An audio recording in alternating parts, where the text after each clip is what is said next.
नमस्कार, बहुत-बहुत स्वागत करते हैं आपका अनअकैडमी आईएएस प्रयागराज के द्वारा। देखिए, हम एक ऐसे संगठन की बात करने वाले हैं, जिस संगठन के बारे में ऐसा कहा जाता है कि इसे उस दौर में बनाया गया था जहाँ दुनिया 2 धर्मों में बँट रही थी। आज इसको भीष्म पितामह कहा जा रहा है, जो कि बाणों की सैया पर लेटे हुए हैं, यानी वो मृत्यु की तरफ भी नहीं जा रहे हैं और वो सस्टेन भी कर रहे हैं, वो भी पेन के साथ। तो इस संगठन का भी कुछ ऐसा ही हाल है कि ये था तो बहुत बहादुर, बहुत वीर, लेकिन आज के डेट में बस हमें समझ में नहीं आ रहा है या कुछ लोग कह रहे हैं इसको समाप्त करना चाहिए और कुछ लोग कह रहे हैं इसको बनाए रखना चाहिए। तो हम चलिए इसी की पड़ताल करते हैं कि क्या जो नॉन अलाइन्ड मूवमेंट है या गुटनिरपेक्ष आंदोलन रहा, क्या इसने अपनी चमक खो दी है? चलिए शुरू करते हैं सेशन की। देखिए, सबसे पहले बात करें इसके फाउंडिंग और ऑब्जेक्टिव क्या थे। इसकी जो स्थापना हुई वो 1961 में बेलग्रेड में हुई थी और कुछ नेताओं की बात करें तो टीटो, नेहरू, नासिर, निकोमरा और सुकार्नो, ये इसके 5 जो देश हैं उन्होंने ये इसके संस्थापन करता है, जिसमें कि यूगोस्लाविया, इंडोनेशिया, घाना, इंडिया, ठीक है, ये जो 5 देश है वो जो है इसके संस्थापन करता रहते हैं। और इसका जो मेन एजेंडा था कि ये एक प्लेटफॉर्म प्रोवाइड करे खासतौर से उन देशों को जिनको पॉलिटिकल इंडिपेंडेंस चाहिए था और कहीं न कहीं इकोनॉमिक डेवलपमेंट चाहिए था फ्रॉम सुपर पावर। क्या था कि इस समय दुनिया 2 भागों में बँट रही थी, 2 ध्रुवों में बँट रही थी। एक था आपका कोल्ड वॉर, एक था आपका मतलब कोल्ड वॉर के दो द दिशा में दुनिया भागों में बँट रही थी। एक था आपका यूएसए और एक था यूएसएसआर। तो कुछ ऐसे देश जो नए-नए अभी उपनिवेश से जिनको स मुक्ति मिली थी, उनके लिए ये भय की बात थी कि कहीं वो दोबारा उपनिवेश का शिकार ना हो जाएँ। तो उन देशों में ये निश्चय किया कि हम किसी भी ध्रुव का पार्ट नहीं होने वाले हैं। तो अगर हम बात करें इसमें कोल्ड वॉर में इसमें क्या इसकी भूमिका थी, तो नैम ने जो देश हैं उनको ये परमिशन दी कि आप नेविगेट करिए ग्लोबल पॉलिटिक्स को और इसके साथ ही साथ किसी भी जो गुट है उनके साथ अलाइड मत होइए। इसने संप्रभुता और जो है हस्तक्षेप को और ज़्यादा प्रमोट किया। पीसफुल सहअस्तित्व की बात की। फिर जब कोल्ड वॉर खत्म हो जाता तब तो चलो कोल्ड वॉर में एक ये इम्पोर्टेंट टूल था, इम्पोर्टेंट ऑर्गेनाइजेशन था जिसने कहीं न कहीं न केवल वॉर को रोकने में बल्कि कहीं न कहीं इन देशों को विकास करने में भूमिका निभाई। अब चलो कोल्ड वॉर खत्म हो गया, जब कोल्ड वॉर खत्म हो गया तो कोल्ड वॉर खत्म ही कैसे हुआ था कि एक ध्रुव ढह गया यानी यूएसएसआर टूट जाता है। तो अब क्या होता है कि जब जब कोल्ड वॉर खत्म हो जाता है और बहुत सारे जो मतलब पहले जो दुनिया यूनिपोलर बाइपोलर में थी अब पोलैरिटी में मल्टीपोलैरिटी आ गई जहाँ पे कई सारे ग्लोबल डायनामिक्स आ जाते हैं रीजनल पावर्स के उदय होने से जैसे इंडिया, चाइना, ब्राजील। तो नाव का जो रोल है वो क्वेश्चन होने लगा ग्लोबल ऑर्डर पे कि भाई जिस लिए ये लाया गया था वो उद्देश्य खत्म हो गया है, तो लिहाजा नाम को भी खत्म कर दो। तो क्या-क्या चैलेंजेस हैं जो नैम ने फेस करते हैं? सबसे पहले इवॉल्विंग ग्लोबल इश्यूज। तो कुछ ग्लोबल चैलेंजेस की बात करें जैसे climate change, terrorism, economic interdependence necessitate multilateral cooperation. फिर अगर इंक्रीजिंग इन्फ्लुएंस की बात करें जो नॉन स्टेट एक्टर्स का लगातार जो दबदबा है वो बढ़ रहा है खासतौर से मल्टीनेशनल कॉर्पोरेशन में, वहाँ पे जो नैम है वो बहुत ज़्यादा हेल्प कर सकता है।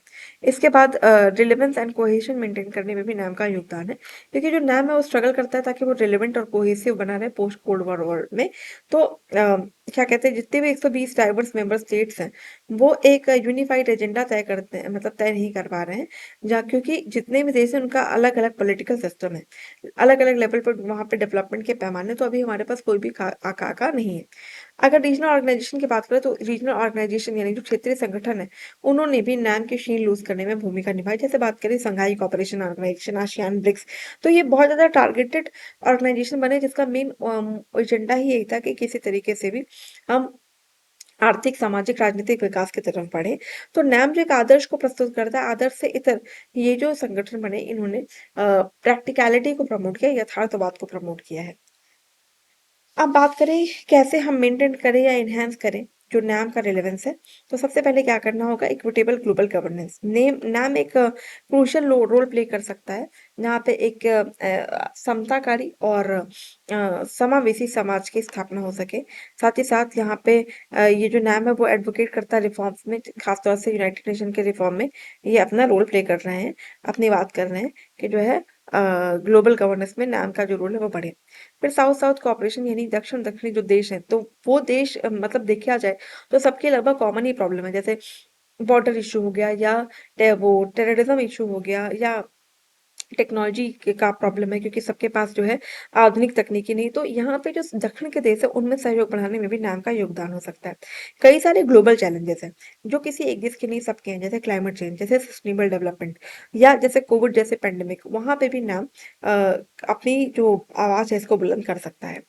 अगर ग्लोबलाइजेशन की कॉम्प्लेक्सिटीज की बात करें तो देखिए अब चाहे निवेश को आकर्षित करना हो, सतत विकास को बढ़ावा देना हो, तो वहाँ पे भी इस तरह के जो इश्यूज हैं इनके डेवलपमेंट में भी जो नैम है इसका रोल आ सकता है। फिर जो मेंबर स्टेट्स हैं उनके फोकस करके, उनको सपोर्ट करके, उनकी एडवोकेसी करके उनके रोल को और बढ़ावा दिया जा सकता है। कैसे हम ये सब कर सकते हैं, मतलब जो नैम का रिलेवेंस है उसको कैसे बढ़ाया जा सकता है, तो सबसे पहले इनकी आपसी कोऑर्डिनेशन बहुत ज़रूरी है। अब दिक्कत क्या है कि जैसे अभी जिन पैरामीटर्स पर नैम बना था वो पैरामीटर ही कहीं ना कहीं ख़त्म हो रहे हैं। जहाँ देखो इंडिया रशिया की तरफ इंक्लाइन हो रहा है, इजिप्ट को अगर आप देखिए तो ये जो आपके गल्फ कंट्रीज हैं उनका पार्ट हो रहा है, ठीक है। तो जब अलग जैसे इंडोनेशिया आसियान में जा रहा तो यहाँ पे तटस्थता की बात थी और यहाँ पे ये लोग एक्टिव पार्टिसिपेशन कर रहे हैं। तो जिन पैरामीटर से बना था वो पैरामीटर्स कितने ज़्यादा सही हैं। दूसरा कि देखिए तो सबसे जरूरी क्या है कि इंटरनल कोऑर्डिनेशन को बढ़ाएं। दूसरा क्या है कि क्लाइमेट जस्टिस में भी नाम जो है इंपॉर्टेंट रोल प्ले कर सकता है। फिर कोविड-19 जैसे पैंडेमिक और जो फिलिस्तीन में मानवाधिकारों का उल्लंघन हो रहा है, इन दोनों में ही नाम की भूमिका आ जाती है। खासतौर से फिलिस्तीन में नाम बहुत कुछ कर सकता है, खासतौर से दोनों देशों के मध्य। अगर हम अभी की बात करें तो क्या रिलेवेंस है नाम का, तो भारत सपोर्ट करता है नाम को, मतलब या ह्यूमन राइट फेडरेशन में, तो इसकी बात करें इंडिया कई सारे जो ह्यूमन राइट काउंसिल है वहां से अलग हो जाता है, ठीक है।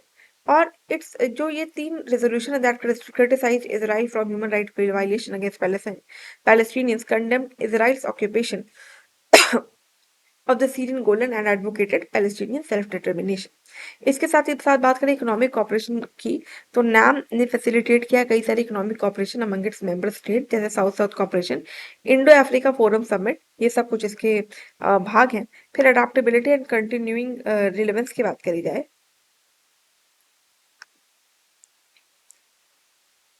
तो देखिए वैसे तो बहुत सारे चैलेंजेस इसको मिल रहे हैं मल्टीपोलर वर्ल्ड ऑर्डर की तरफ से। तो नाम का जो कोर प्रिंसिपल है वो है संप्रभुता, स्वतंत्रता और जस्ट या समता मूलक समाज का निर्माण। तो अभी जो इमर्जिंग ग्लोबल इश्यूज हैं या डायनेमिक्स है, नैम इनको कंटिन्यूली ठीक कर सकता है। जैसा कि हमारे जो फॉरेन मिनिस्टर है एस जयशंकर, उनका कहना है, the voice of the NAM is here to be heard, the voice of the NAM is here to stay and grow. So this is it for this session. Thank you so much all of you for joining. आपका हमारे साथ जुड़ने के लिए, प्रयागराज अन academy IAS के साथ जुड़ने के लिए आपका बहुत बहुत शुक्रिया। आपका दिन शुभ हो।